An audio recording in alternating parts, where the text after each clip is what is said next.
So I saw an article on a man locked up by doctors who was called delusional. Um, you know, basically, I get subjected to psychological torture. Um, I have no doubt nothing's changed, and today is just like yesterday. And but you know what?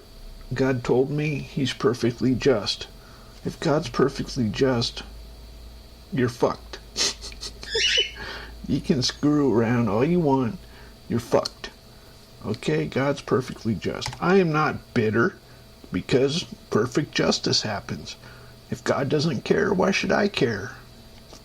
Same with the Palestinians. If God doesn't care, why should you care?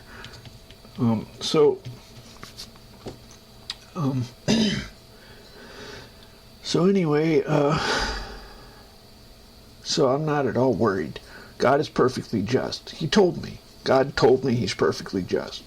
Or He said, or He certainly is with me. Anyway,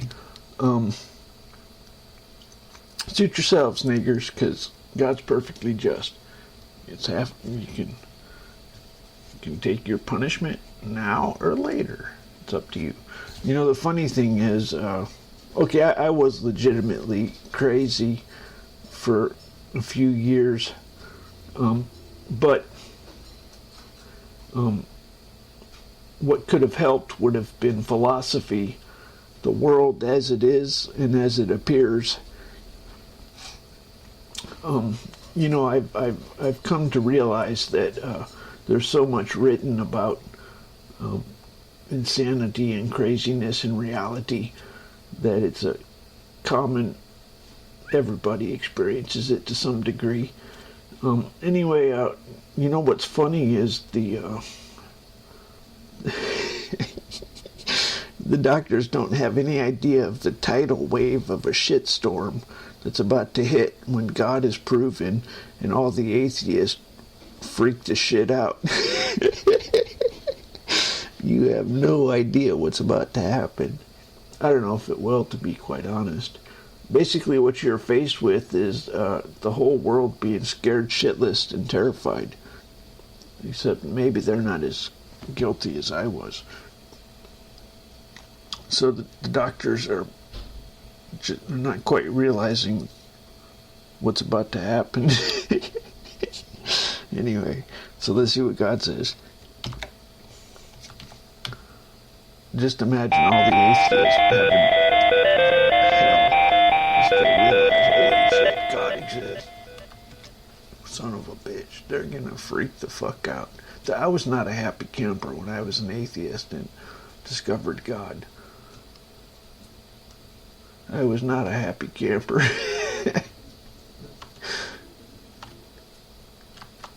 I think you might have suicides and stuff. I don't know.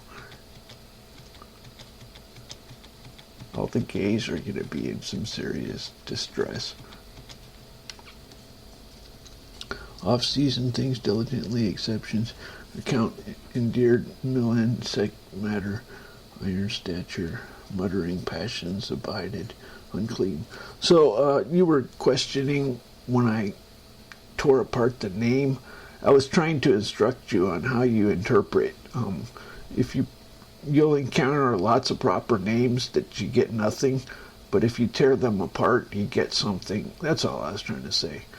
So, off-season things, diligently, exceptions, account endeared, milan. This usually means military.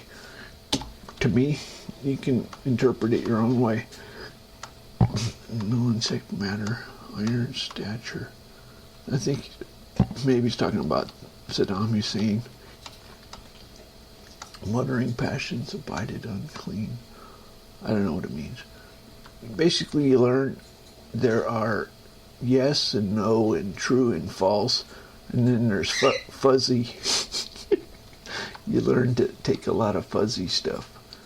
What did he say? I don't know. He kind of talked. What did he say? I don't know. He kind of talked. That's all you get. It goes in one ear and out the other. but don't underestimate what it does to you. If nothing else, just enjoy God's company, and the world would be boring if there were not stuff to think about.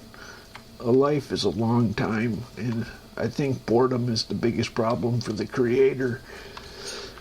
He likes soap operas. That's a good thing. That's what the world is designed to produce, soap operas for God, to entertain him. That's what the world is designed for. This is self-evident. The world is designed to produce soap operas to entertain God.